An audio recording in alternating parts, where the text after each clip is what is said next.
할렐루야. 안녕하세요. 대전침례교회 명성 목사입니다. 오늘 8월 12일 함께 나누실 말씀은 창세기 18장 16절에서 19절 말씀이 되겠습니다. 제가 봉독하고 함께 말씀 나누겠습니다. 그 사람들이 거기서 일어나서 소돔으로 향하고 아브라함은 그들을 전송하러 함께 나가니라.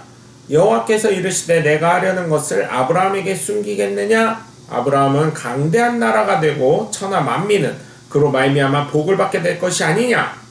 내가 그로 그 자식과 권속에게 명하여 여호와의 도를 지켜 의와 공도를 행하게 하려고 그를 택하였나니 이는 나 여호와가 아브라함에게 대하여 말한 일을 이루려 함이니라. 아멘. 할렐루야. 사람은 어느 누구나 복은 좋다는 것을 알지요. 또한 기도 역시 좋다는 것도 압니다. 그래서 대부분 기도를 해준다고 하면 좋아하고 그렇게 하라고 합니다. 그리고 기도 부탁을 하죠. 간혹 당황스럽게 기도를 거부하시는 경우도 있긴 합니다. 그리고 복은 어느 누구나 받고 싶어 하죠. 그래서 종교를 가지고 살아가는 것입니다. 아닌 분도 있는 것 같지만 위기 때에 보면 답이 나오더라고요. 위기 때에는 어느 누구나 지푸라기 잡는 심정을 가지고 기도를 하고 간절한 마음을 갖게 되는 것을 볼 수 있습니다. 그것이 바로 종교성을 말하는 것이고 하나님을 찾아가는 그 내면의 영혼의 소리인 것입니다. 그렇다면 여러분 진정한 복을 주시는 하나님을, 기도에 응답을 하시는 하나님을 믿으니 얼마나 우리는 복된 사람이라고, 우리는 얼마나 기쁜 사람인지 모르겠습니다. 내가 누리고 있기에 당연하다고 생각해서 그렇지 하나님의 자녀의 반열에 들어갔다는 것이 얼마나 큰 복인지 또한 기쁨인지 모르게 됩니다. 그러니 지금 누리는 이 복을 스스로 포기하거나 놓치거나 하시는 일이 없고 앞으로 주어지는 하나님의 놀라운 은혜와 복을 더욱더 체험하시길 주 예수 그리스도의 이름으로 간절히 축원합니다. 첫 번째로 아브라함에 대한 하나님의 축복은 하나님의 계획을 나누는 사이가 되었다는 것입니다. 저는 우리가 이런 사람들이 되길 바랍니다. 부모님에게도 저 같은 경우 빼고는 많은 자녀들이 있습니다. 그런데 그 많은 자녀들 중에 내 속마음을 털어놓은 자녀는 많아야 2명이지 대부분 한 분일 때가 있죠. 아무도 없는 분들도 물론 있습니다. 그런데 여러분, 여기에서 중요한 것은 부모님께서 마음을 나누는 자녀가 있다는 것입니다. 왜 그렇습니까? 부모님의 마음을 다 헤아려주고 부모님의 마음을 이해해줄 것 같으니까. 하나님과 아브라함의 관계 역시 그러한 관계가 되었다는 것이에요. 하나님의 마음을 아브라함이 헤아려줄 것 같고 하나님의 마음을 이해할 것 같은 관계가 된 사람이 바로 아브라함이었다는 것입니다. 오늘 보면 16절에서 17절을 보면 아브라함이 하나님과 함께한 사람을 배웅하러 나오죠.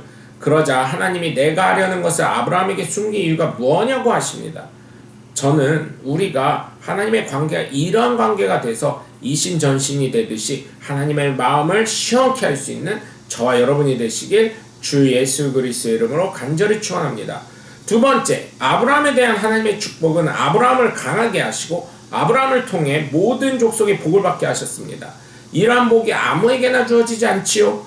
이런 말이 있습니다. 강한 자는 살아남는다고요. 그런데 그 강한 자는 마지막까지 남는 자라고요.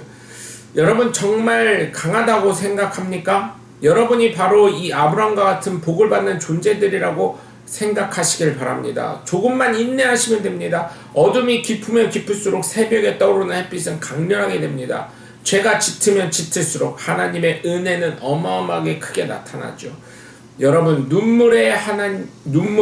우리의 눈물을 하나님께서는 알아주실 것이고 우리의 헌신은 하나님이 다 보고 상급으로 갚아주실 것입니다. 그래서 우리는 기도와 예수 그리스도의 이름으로 선포하는 것이 분명히 다 이루어질 줄 믿습니다. 오늘 18절을 보시면 아브라함을 축복하시는데 강대한 나라로 만드시겠다고 공언하십니다. 그리고 천하 만민은 아브라함을 통해 복을 받게 될 것이라고 하시죠. 얼마나 감사합니까? 저는 우리를 통해 이러한 복이 넘치도록 흐르도록 하는 것뿐만 아니라 폭발해서 터질 것을 여러분 정말 기도합니다.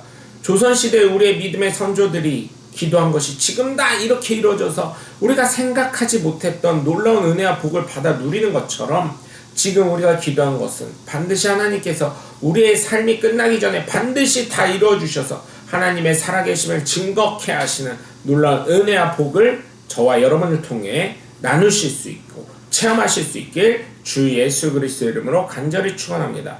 세 번째로 아브라함에 대한 하나님의 축복은 약속을 반드시 이루시는 분이라는 것이에요. 그런데 전제 조건이 붙죠. 하나님의 뜻대로 행할 때, 하나님의 말씀에 순종할 때입니다. 나를 선택하시고 지금 이 자리에 부르신 이유는 바로 하나님의 마음에 합한 자로 세우시기 위해서, 하나님의 뜻을 행하는 자가 되게 하기 위해서, 하나님의 말씀을 순종케 하셔서 하나님이 주실 은혜와 복을 내려주셔서 살아계신 하나님을 만나게 하시기 위한 것입니다. 정말 우리는 하나님의 말씀에 순종하고 하나님의 뜻대로 살아가셔서 하나님이 주시는 은혜와 복을 다 누리시길 주님의 이름으로 간절히 축원합니다.